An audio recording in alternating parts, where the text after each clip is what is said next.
بسم الله الرحمن الرحيم. Assalamu alaikum wa rahmatullahi wa barakatuh, dear students. Welcome to this session of English conversation problems and how to overcome them. I'm Miss Shehata and I'm so happy to be with you today.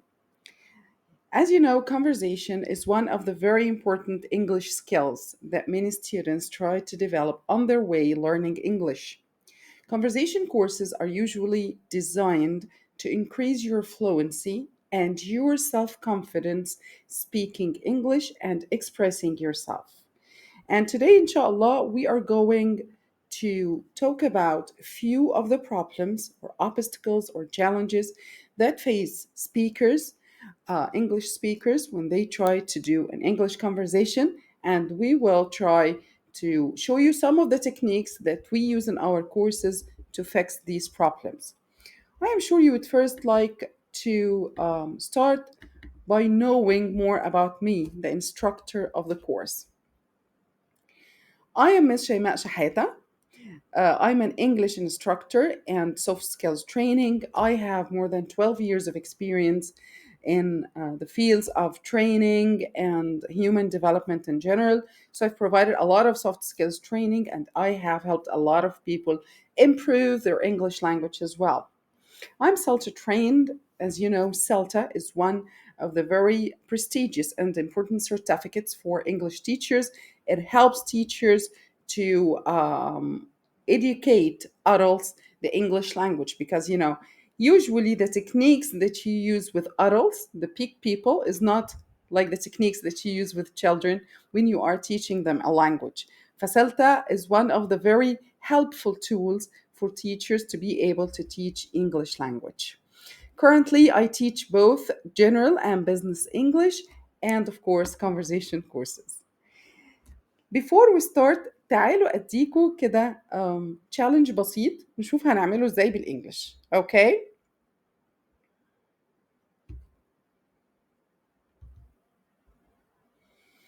Okay. You all know this Egyptian proverb.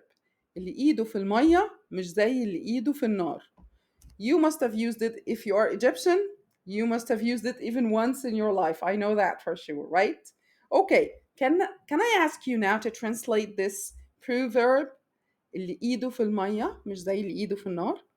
I've done this once online and I'm gonna share with you the answers I got from the students, but I would love to give you a few seconds to try to do that first.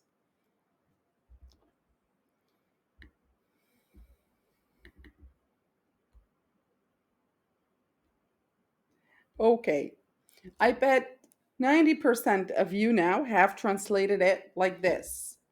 The ones whose hands are on fire are not like the ones whose hands are in water. Or, the ones whose hands are in water are not like the ones whose hands are on fire, right? Okay, that would be what we call a literal translation. You've translated the proverb word for word, okay? Now let me ask you a question.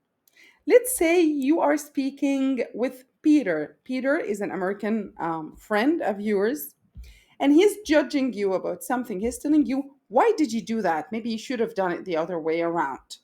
I don't like how you did things.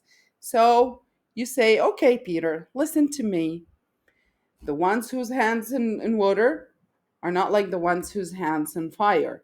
You cannot tell me what to do. My question to you is, how do you think Peter is going to respond to that? How do you think? Do you think he's going to comprehend your meaning and try to change his approach? Or do you think he's maybe going to come back to you with a question like, what do you mean by that? Yes, exactly. He would come back to you with a question. What do you mean? Right? Because you have said something that's totally Arabic and Egyptian using English word. This was not real English talk. This was not real English sentences. It doesn't have any meaning for English native speakers, people. It was a good translation. You've used English words, but I'm sorry to tell you, you did not convey the meaning. Okay, so now people don't understand what you really mean. Why? because the way to say this proverb is simply don't judge a man unless you walk a mile in his shoes. You would see Americans in movies says, okay, don't you dare judge me unless you walk a mile in my shoes. Right? This is the American or the English proverb that gives or conveys exactly the same meaning of the Egyptian proverb اللي ايده في المية مش زي اللي ايده في النار, and which you've used words like the ones whose hands on fire is not like the ones whose hands in the water. You know what I'm trying to say, people? What I'm trying to say is that you need to use the words properly, not just to know the translation. مش بس نبقى عارفين معاني الكلمات أو الترجمة بتاعت الكلمات, لكن كمان عارفين إزاي نستخدم الكلمات, إزاي نستخدم الphrasal verbs, إزاي نستخدم الidioms أو الproverbs in a way that delivers a meaning. This is what makes difference in our conversation. Make us speak in a way that will convey our message or our meaning to the other party, and make our speech more natural and fluent. Okay, so let me get to the point of this session, which is the problems of conversation for English learners. So, during my experience working with a lot of Egyptian and Arab students, I've taught a lot of Khaliji students, few students from Morocco, and few students from Africa as well. I think your conversation problem would fall under one of these three categories. And maybe you have the three problems all together. Some people have two or three problems, and some people have one of these problems, but 99% of the problems, they fall under one of these topics or headings. Number one is what we call the native language interference. Native language interference is a global concept. It's a problem that faces a lot of learners around the world. Okay, so you're not alone in this. And I think the example that we have just given is actually very strong example to represent this problem. Okay, so what do we mean by native language interference? Native language interference معناه إن اللغة الأم بتاعتك هي اللي بتinterfere when you are trying to speak the new language. It's controlling your vocabulary, your pronunciation, or your grammar. Okay? For example, المثال أو البروفيرب اللي قلناه من شوية. You have used English words to translate Arabic concept. And this is where the interference or dominance of your native language came. Another very common example is when someone says, مثلا, to his friend, okay, close the lights, open the lights. Well, close and open definitely mean اقفل وافتح. But this is not how we say اقفل وافتح النور in English. We say turn off the lights and turn on the lights, not close and open. Okay? What happened is you took the English words and your mind or your brain processed them in an Arabic way, and you said them in English words but in Egyptian way. Okay, so it's a common problem actually. uh, the native language interference, it happens everywhere for people who are learning second language. Another very famous problem is the pronunciation, how you say the new words of the new language. And we can see a very strong example. For instance, when you are listening to an Indian man speaks English, people, the Indian pronunciation, it's a struggle for everyone. They speak English the Indian way, and it's well known problem. Also, when you listen to Spanish guy trying to say the letter H, and they come out with mojito drink or Alejandro instead of mojito, okay, or Alejandro. Say the pronunciation. So the pronunciation is one of the problems that face new learners, and it falls under the umbrella of the native language interference. يبقى ساعات النيتيف language بتأثر على الفوكابulary بتاعك and how you process the new words. So you use new language words in your native language way, and sometimes it affects pronunciation. Another mistakes that I have seen was with a lot of, especially with Egyptian and Arabic learners, is in the grammar, because Arabic grammar is a bit different from the Latin in general languages, and from, of course, the English grammar. Okay, so for example, you can see them using the order of words, the sentence structure, in a revised way, or in a reversed way. I'm sorry. Like, for example, when they try to say to describe something, so instead of saying a nice boy, they say boy nice, or they say room big, money a lot. So instead of bringing the adjectives before the nouns, what they do is they bring the nouns before the adjectives.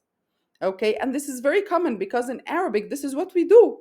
We say بنت كبيرة, بيت واسع. We do not say large house. We do not use the adjective before the noun. But in English, we do that. So, one of the strong examples of how your native language is controlling you is in grammar, when you are using adjectives after the nouns instead of before the nouns. طيب, another problem برضو مشهورة جدا, و I'd say like even fluent speakers have this problem: fear of criticism. Sometimes you know the language very well, you have the vocabulary, عندك الحصيلة اللغوية, and you know the grammar rules, you have the accent, you actually love it, but you don't speak English because you're afraid people will judge you. دي الاكسنت بتاعتها وحشة, ده مش بيتكلم صح, ده بيتكلم كده ليه, صح? We all face that sometimes in our life. And apart from the course or the conversation topic, people, here is one thing I would like to share with you. What other people think about you, whatever it is, it's their issue, their problem, their opinion. Don't let that judge you or hold you back. Okay? You got to speak English no matter what they say about you. But I'm also going to share with you some techniques to control your fear of speaking the English language with other people, so that when you're facing situations when you need to speak English, you're more confident and you're more capable of speaking or expressing yourself in English. The third problem is the shortage in vocabulary or the useful language. You know the topic, you have profound technical background or information about it. حد مثقف جدا بيحب يقرا مثلا عن climate change. So he has a lot of information about climate change. But once he starts to speak about climate change, he can't find the words. He can find the words to talk or to share the information with the people.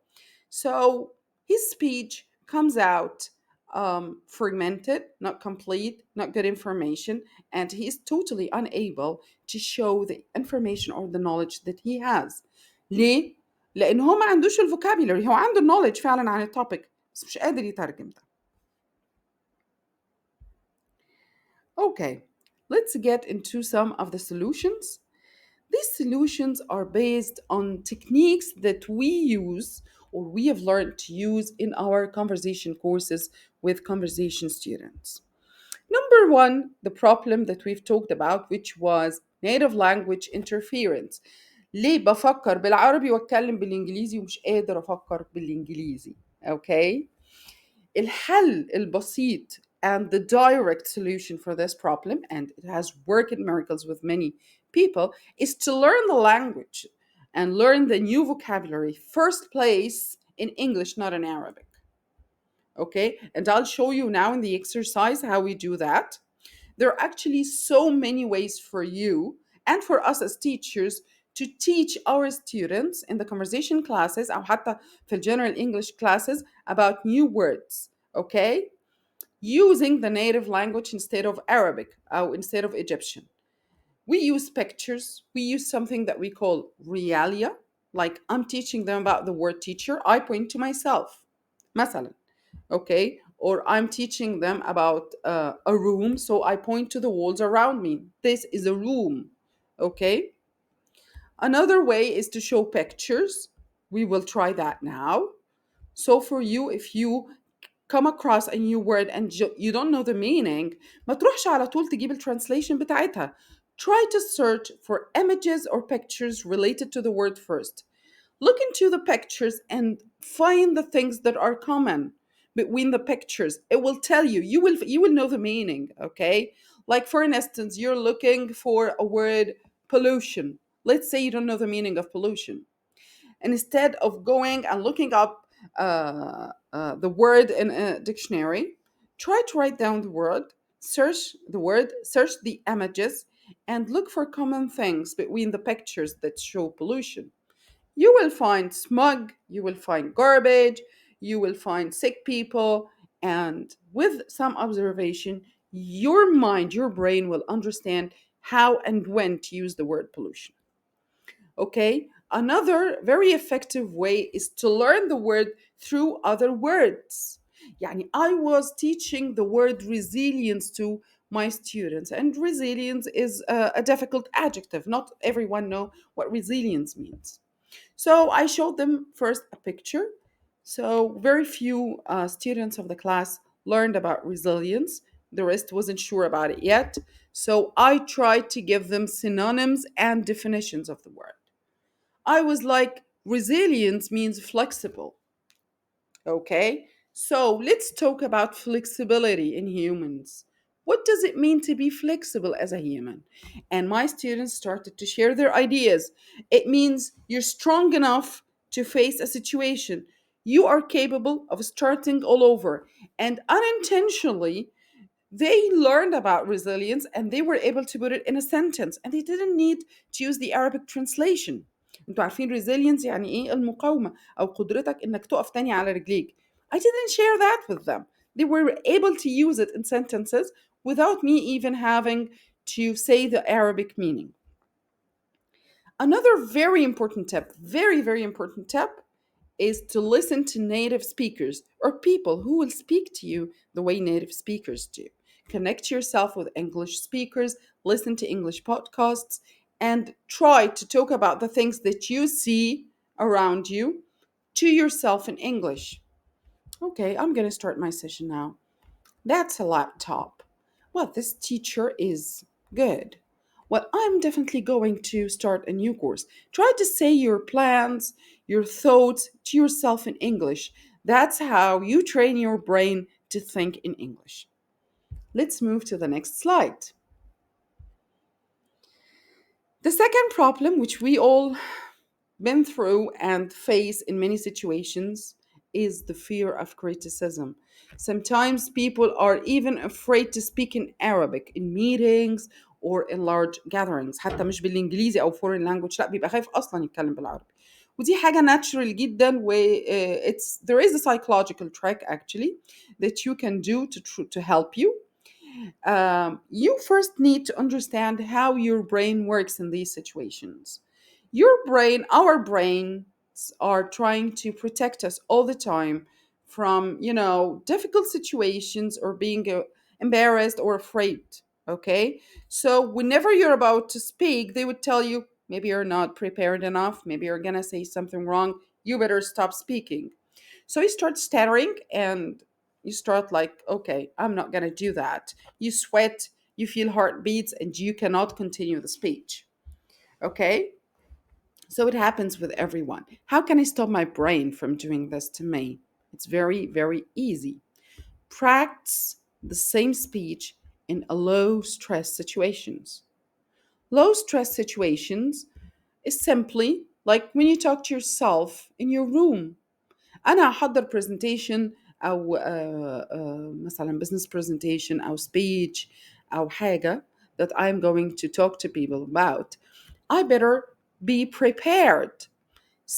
Lock myself in my room, sit on my desk and prepare the sentences I'm going to say. Listen to myself, correct myself. Okay, that's how I gain more confidence. Or maybe I can join a conversation class.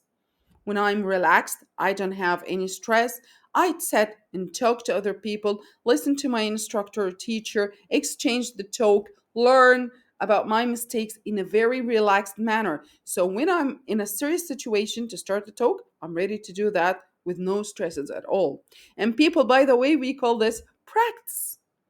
So, yes, practice can help you a big time to overcome your fear when you're speaking English. Number two is do not be afraid to make mistakes. Those of you who joined my classes, general English classes, or any other classes before, they know that I'm one of the people who welcome mistakes, who tell my students all the time embrace mistakes, welcome mistakes, because these are learning opportunity, people. It helps us to learn and to develop. So mistakes are okay. Don't be afraid of them. Welcome them. We need to change the way we think about mistakes, our mistakes or other people's mistakes. Okay? Mistakes happen all the time. They're welcome as long as we do not repeat them. We learn from them and we do not repeat them. So making mistake in a language is okay. Keep telling yourself this, and it's a learning opportunity. I don't know how to say this word, or I've said it wrong. Now is the time to practice how to say it right. Aim for progress, not perfection. You're Egyptian. You were taught and educated in Egypt. You spent long years in Egypt, or I don't know, in Saudi or Emirates or wherever you come from. You're not going to become a native English speaker just because you took a course or two. Okay? But the good thing is to see yourself progressing towards your objective. You were standing somewhere and now you're somewhere else on the line. You are moving forward. Okay? دي الحاجة اللي انت you need to focus on. مش ان احنا نبقى native speakers. لا لا, don't rush yourself. But if you are progressing, then you are on the right track. Okay? آخر problem, people, is the lack of vocabulary. شفت أنا قلت إيه؟ قلت ليك. It happens. Okay? Lack of vocabulary or expressions. بنيجي نعبر عن نفسنا بالكلام ونلاقي الكلمات أو الإيديومز أو البروفربس بتوعنا وقعوا مش عارفين نستخدمهم. Okay? نعمل إيه؟ أول حاجة learn about one topic at the time. Choose one topic and learn all the vocabulary related to this topic. يعني هنرجع للي احنا كنا بنتكلم فيه من شوية. مثلا we are speaking about pollution. You're starting to learn to speak about pollution. Don't just learn the word pollution. No, learn about environmental issues, about recycling, learn about mega cities, learn big expressions, learn about people behaviors and how they need to change them, renewable energy. Learn all the vocabulary and the sentences you will use to be able to speak about this topic. So whenever you need to speak about it, يبقى عندك حصلتك كده فيها شوية vocabulary وexpressions هيساعدوك, and your brain or your mind, as long as you are practicing, is going to recall these words. تاني حاجة, memorize sentences that show the context. دايما بقول للستودنتس بتوعي في الجرامر وفي using new vocabulary, put the word in a sentence and memorize the sentence. Okay? السنتنس هتديك المينينج وهتديك use of the new word. You will remember how to use it, in which context exactly we use this word. Okay? Okay. Who is ready for a conversation session? Okay, let's check how the conversation session goes, like one or two slides to just give us the flavor of how things go. And let's see if we can use some of the techniques that we've just spoken about. Okay.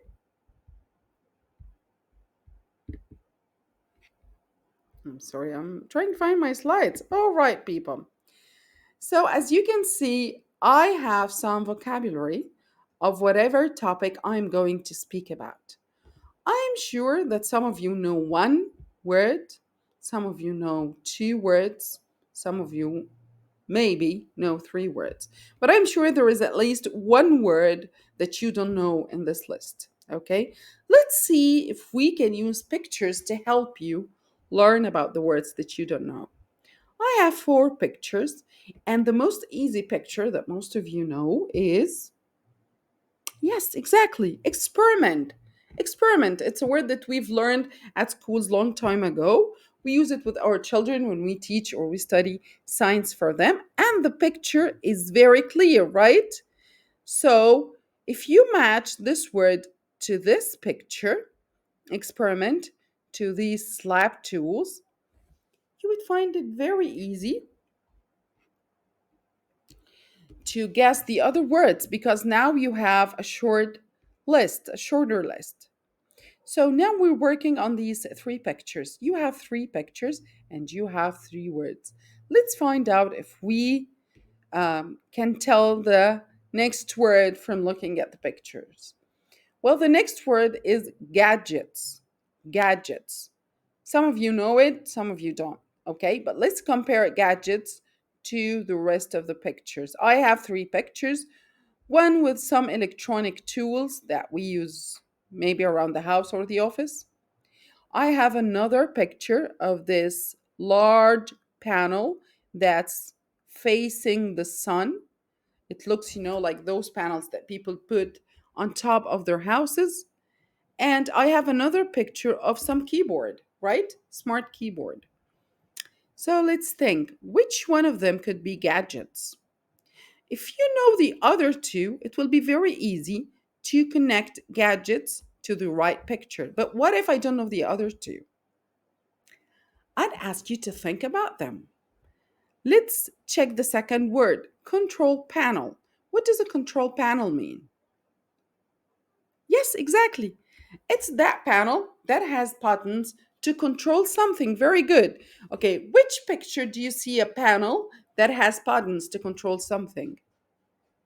Yes, this picture. Very good. So now we know these two pictures, the two pictures below.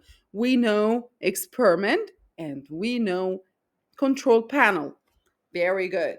Okay, so now we have gadgets, we have solar system, and we have these two pictures. I think now it's very easy for you to say that these large panels that people put on their rooftops is what? Yes, solar panels. It relates to the solar system even if you don't understand that their name is its name is solar panel. You can relate. The word solar is the sun energy. These are exposed in the sun. It's outdoor, so it relates to this word. So now you are left with one word and one picture, gadgets, and you have few electric tools in the picture. If you relate gadgets to this picture, okay, and I'd ask you, so now from the picture, can you tell what gadgets is? You would tell me, well, it looks to me like it's a clock, a camera, a microwave. Maybe these are some of the tools that we use around the house. And guess what? The answer is correct. Gadgets are some of the tools that we use around the house. Okay? And then I'd ask you to guess the topic that we are talking about. Now that you have seen these pictures, experiment, solar panel or solar system, control panel, someone's controlling the house gadgets or the house appliances using an electric board. You've seen these house tools. I can ask you, what do you think we are going to speak about now?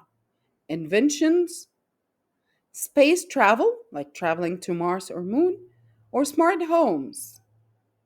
Yup, you guessed it right. We are going to speak about smart homes. And this is how I take you, in a very indirect way and from one stage to another, and let you guess for yourself the topic, the meanings of the word, and then speak about the topic after that.